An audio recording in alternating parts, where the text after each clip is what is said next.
Duel Review is brought to you by NexusDigitalComics.com. On today's Duel Review, a few more NES games. I'm RJ. And I'm Nick. Let's get to it.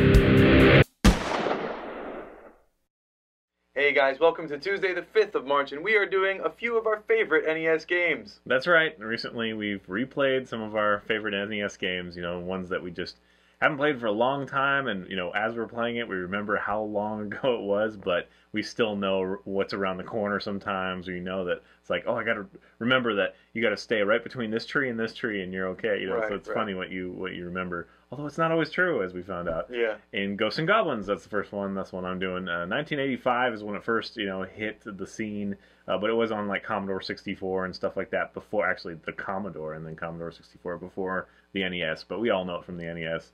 I actually had a Commodore 64, but there's no way I would have had, like, the best games. I just had, like G.I. Joe game and, like, make your own little, like, seesaw game, which is just, like, crazy. Anyway. Make your own seesaw? So, Nintendo Entertainment System, this is one of those iconic games that people just adored. And I would argue that the new generation that hasn't played it should play it. Yes. We've said this a couple times, that you should relive, where the designers of today's games came from, just the history of it. But it's still a fun game. The thing is that it's a rather short game, but it's only short if you are a master at it. Right. The length comes from all the time. You die all the time. You just have to learn, and you have to learn where the power ups are. It's more true in Contra with power ups. But so yes, Ghosts and Goblins, which would later do the Ghouls and Ghosts. Yeah, and Ghouls whatever, and couple sequels. Ghouls and Ghosts for SNES. But Ghosts and Goblins, you take control of Sir Arthur, who has this armor that magically disappears and reappears, and he has to run around naked if he gets hit once. Right. This is a notoriously hard game, or at least it's noted as. I don't really find it hard. I mean, it is hard, but it doesn't feel like it's always hard. It's just like one of those things like, that stupid algorithm always freaking gets me with a damn bird every 30 seconds or whatever. Yeah. But it's just so much fun, and it was definitely an experience as a child to try to get through even the first level. It was like my friend's older brother had it or whatever, and so we would watch him play, and they were like, oh yeah, that seems easy, and then, like, holy crap. Yeah. And then those damn meatballs. And again, there's like different weapons that you can power up, and it's a side-scrolling thing. If you're not familiar with it, you obviously haven't played Marvel vs. Capcom 3 as well. Cause Yeah, Sir Arthur is in there, throws the lances and stuff. Actually, I really like that character. I don't really like using him, honestly, I just do. because I don't think he's one of the better, combatants. But for the nostalgia's sake, yeah, I would love to. I think he totally worked. And they also threw in Firebrand, who was from this series. Yes, yeah, for the Ultimate ones. So anyway, you are trying to, rescue your fair maiden that you were, like, having a little picnic, and it looked a little, racy, possibly, especially because he loses his armor and runs around in his underwear all the time. Yeah. But yes, you fight, like, Firebrand, which is, he's just kind of this impish looking thing, but then later would become like the birdie, kind of pterodactyl looking thing. To clarify, Firebrand has his own series later on, I think it was for the Genesis, called Demon's Quest, so check that one out as well. And then also they have unicorns, which are basically just big ogres with a tiny little horn on their head. A little purple horn. Which is awesome. And in fact, when we were replaying this, it was almost like we were discovering it for the first time in a lot of ways, because we were like, the sound effect when you hit the unicorn is like blink blink, and it's like, am I not hitting him because he's not flashing or anything? It's like today, they would have worked all that in, but this is kind of predates a lot of that stuff. And so yes, we finally hit him 10 times on the knees, and he's dead, kind of thing, and you move on. And then there's those ice imps, and then you got, every time you die or when you start the level, it shows you all the whole like map thing, and it takes like 10 seconds or more, and it always gets me because you die, and then you're like, okay, I got it this time, and then you're like ready to go, and then it's like this stupid map thing. It's that like you have to wait and for the songs and everything, and it's just songs. one of those things that it's like, it's frustrating, but it's also magic. It's just the nostalgia of it. But also just if you're experiencing it for the first time, it's like, this is what games were. Right. The length came from how hard they were. So, yes. Yeah, you could spend, like, this was one of the first games, I think, that did checkpoints, so in yeah, the if you first get halfway level. through the level, Yeah, if you get it halfway automatically through. saved. Yeah, which was nice. And another thing that they did, and I really loved, was their I guess the hit point value. So essentially, you start off in your armor, and if you get hit once, you lose your armor, and you're running around in your boxes, which added a little comic relief, and it was always fun. And then if you died again, you turned into the skeleton, and you died. You know, that was just what he looks like when he jumps, and it is very. Yeah. They kept true to that in the Marvel vs. Capcom 3, but where he throws his foot out when he jumps. Yeah, his foot like points out, his toes point up, and just has kind of like this Gumby quality, almost like Muppet quality when he jumps. Right. Just this little pixelated thing, and it's just a lot of fun. And the ghosts, you know, like the first ghost you run into look like flying thumbs to me. Or burritos. Kind of thing, and it's just ridiculous. Yeah. But it is so fun, and the music and the sound effects, they're just all perfect for that, 16-bit kind of thing. Or 8-bit. Yeah. Yeah, it was 8-bit, yeah. Yeah, kind of thing. So that's just really great. And this also predates the kind of, unless you had a password with these games, you could not. You had to like finish it all in one go, right? Or start all the way. Don't over turn again. off your NES, man. That's not going to help. So yeah, we had a lot of times where it'd just be paused and we turn off the TV and it'd just stay there overnight. So yeah. I'm sure many people burned out their Nintendos that way. But so far, I still have my original Nintendo. It's doing okay. Yeah, so. That one's the original one? Just really great. It is, yeah. It's wow. my original. That's the one that my dad gave to me, that Christmas. 1980, circa. Whatever it was, man. It's just great. Nice. So anyway, it rattles when you pick it up. Well, but it still works. But anyway, so that's mine. My pick, and we both love that game. Yes. I guess I'm throwing it to you now. Yeah, Lancing. Oh yeah, and meatballs, the little fireball things. It's like you can only have 2 of them on a screen at a time. And same with daggers and lances, but they go so fast they go off screen. Right. So it's the meatballs that fireballs. They just look like decaying strawberries because they have a little tiny bit of green, which I don't know what that is. And then whatever. Yeah. It'd be funny to know the story behind. Maybe it was the strawberries. Like that used to be health, but then we just kind of repixelated a little bit and used it as fireballs. I don't know. Fires are nice because it sits there and kind of burns for a little bit. Kind of, but it has like this arc. It won't go off screen, and so if you threw 2 and you miss one, like you miss the the bird coming at you twice, then you're screwed. Yeah, because you can't throw any more until it goes away. And you can duck, which is literally just like 2 pixels down. But it works sometimes. Yeah, but it's a lot of fun. And another thing that we noticed is that it's not one of those games, like a lot of those old games like Mario, per se, you know exactly where they're going to spawn and all that stuff. Yeah. This one changes it up enough that it's like, holy crap, it's like, because, that rule of standing between these 2 trees when these stupid white, ghosts with shields come by, and it would work most of the time, but then it started not working at all. I think so it has to do with timing as well. Right. So, yeah, it's just a lot of fun. It's a joy to replay, and if you haven't, apparently it's available, like, on the Wii, and I'm sure the Wii U, those marketplaces.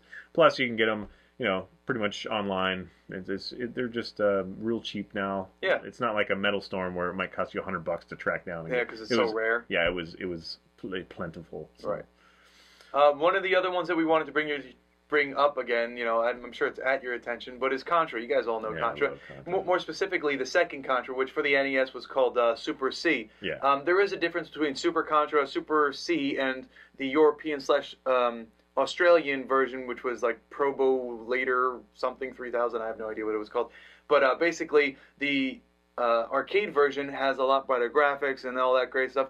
But the NES version, which was the one that we grew up with, it's so much better. I don't think it gets better than that. That's why I wanted to do that one. I brought that one up. So Super C is the one we're talking about, which came out for the arcade was 1988, but for the NES was 1990. And that one was just so fun. I mean, you only had like 4 or 5 power-ups, right? You had the spray gun, which was everyone's favorite because it shot out in all different directions. And then you had the fire one, which was good, but everyone hated the laser. You didn't want the laser. You jumped over and tried to avoid it like the plague, I hated the laser, But basically, this one was a little bit different than the first one because instead of just being a solo side-scrolling platformer, with great gunplay action and cool enemies, you also had to worry about, or every other stage or so was the kind of Ikari Warriors top-down. That's what I was going to say. Is they threw in Ikari Warriors. It was just almost verbatim. It's just a little bit better graphics because they even have very similar little stations that you have. Right. The turrets cannons and all that stuff. Cannon. And but yeah, this is just a quintessential side-scrolling, cooperative adventure. Right. Right. Ghosts and Goblins, you can play 2-player, but that version of 2-player is 1, and then you die, and then the other guy tries, just like Mario kind of thing. So this was a new breed. Yeah, this one you could play, Contra you could play with 2 players, side by side. And we just may do a Game Labs with that. We may. We had a lot of fun, and we were pretty funny doing it, so we may do that. The only problem is sometimes you forget who you are. You know, which one's Bill, which one's Lance. I don't remember. You know, so he's like running, and he's the what were you, the blue character? And I was That the was red? blue, yeah. So you were blue, and sometimes I would see him and get confused with myself, even though I can tell the difference between red and blue. Yeah, I know, never had a problem. For some I was usually out in reason, front though. Yeah. I think what happens is I get past a part, and then I try and make sure that you get past a part, or you get past a part, and then I have to try and get past. But I'm kind of focused on you, so I just kind of get in my head that that's my character, and Not my fault. I like stop shooting or something. But yeah, it's one of those things where usually there's like 2 power-ups that come by, but when you shoot them, a lot of times they're very close together, so you're fighting to get them. Or you know, you're trying to be like, okay, well, I got the machine gun, so you get the fireball, and then I'll get the spray, you know, kind of thing. But yeah, when that damn frickin' laser comes by, it's like frickin' cancer. It's the L. It's the L. Get away! Get away! Yeah. Yeah. I forgot how much I hated it until I was in one of those Ikari Warriors ones, and I got it, and it's just like this tiny little beep, beep, beep. It's so horrible. Yeah, it was horrible. But yeah, so Contra. The music is awesome. And it's Super C, iconic music. Super C is a great video game. If you guys haven't played it, you really should. Touch down on the roots because these games are just awesome. Yeah, just that first level is like so much joy for me because, you know, I was definitely new to the game and my friend was fairly good and we tried to play 2 players, so I was slowing him down a lot. And this was when I was, you know, really young, like when it first came out. But, you know, to get good enough that it was like, okay, well, now I know exactly what to do and to take that stupid helicopter out with those weird turret things on its side. It makes no sense. And then the glowing heart. Yeah, what was that? It was like it had like a meteor of power, you know, like, that keep the helicopter up. But and then remembering, like when you start playing that, you can shoot when he first comes out of the helicopter, and he doesn't, you know, like actually shoot. It just kind of comes out while he's still holding it like this and falling down. Yeah, just so stuff shooting like out of his stupid things pelvis. like that. We really knew, you know, all the little flaws. Which led to the games, you know, doing all these little secrets that you'd find, because if you go off screen at this certain point, you know, then you'd be able to go into a secret room or something like that, which you would never know that unless you tested it, but we always tested it. And like the Ikari Warriors stages, there's like an inch and a half on each side that you cannot go to, so you keep forgetting that. Yeah, that's hard. And then you're trying to like just keep on going, but you know, the bullet's coming, you're like, okay, I can just move to the, you know, to the right a little bit, but no. Yeah, and then not only that, but you can redirect yourself in Contra. You can jump and then move back, you know, or whatever. Do an You can run forward and jump backwards. We played that. Yeah, sorry. We played that before Ghosts and Goblins, and you cannot redirect in Ghosts and Goblins. So we kept trying to redirect, and it was just like I'm gonna run this way and then jump over the bird, but no, I can't. I can only jump forward because I was already moving straight forward. Up, forward, or backwards. Yeah. You cannot go, you know, kind of thing. Which is, you know, totally nobody can do that in real life, but but it's a you have to avoid and you saw, you know, avoid those bullets and stuff. It's like it's reflex. It's really fun. So yes, these games have a special place in our heart. And is there any other Contra that you want to mention? Well, I liked Contra C. Contra 3. Sounds like a contraception. Super Contra 3, I think it was called. That one was a lot of fun. And then when it went to the next platform, which I can't remember if it was on SNES or if I just played it in the arcade. But that one was really fun. Yeah, it was very Metal Sluggish. Yeah. But for me, it never gets better than this one. Super C, that's the one. That's the one to play. Not even the first one. Go with Super C. You guys will love it. I guarantee it. Yeah. So is that it? I think that's it. Yeah. I mean, I guess the only other thing I wanted to say was recently I replayed Ghostbusters. Oh yeah, because we were doing the movies for the NES, and I just had to play it again, and I forgot how horrible that game was. That game literally played. It is very bad. It is horrible.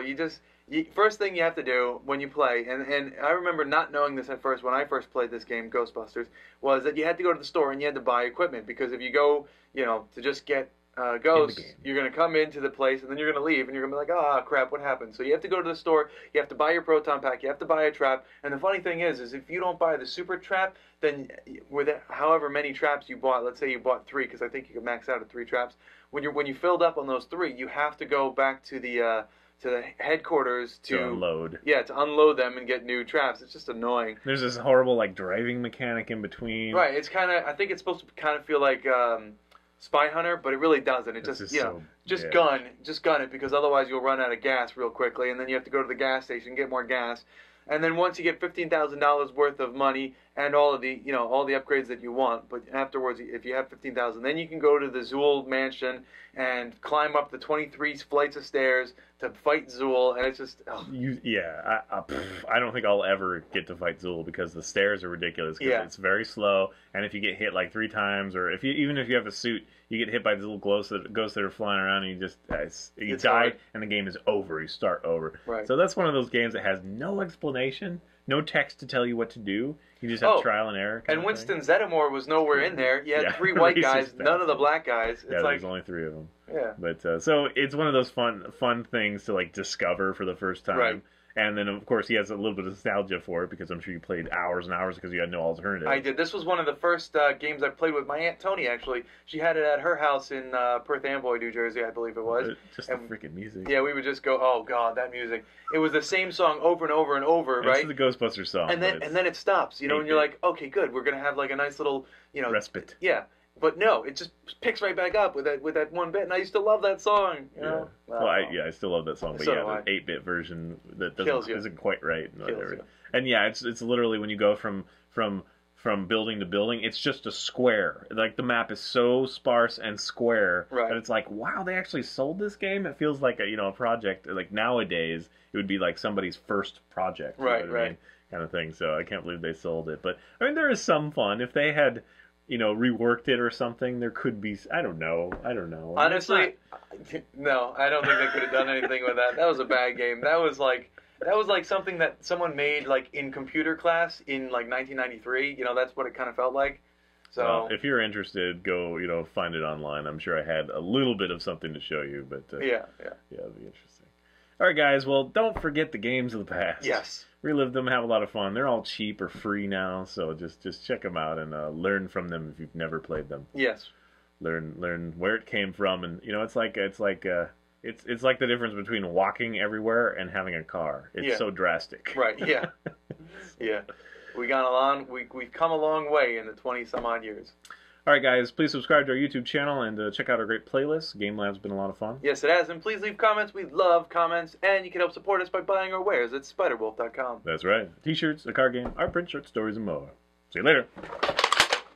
I am afraid of no ghosts. Yes. I am afraid of not cocking my gun. That shucks. Yay! Hey, you knocked mine off. That's what I was trying to do. Success. You can have a stupid point. Next up, the board game Mage Wars.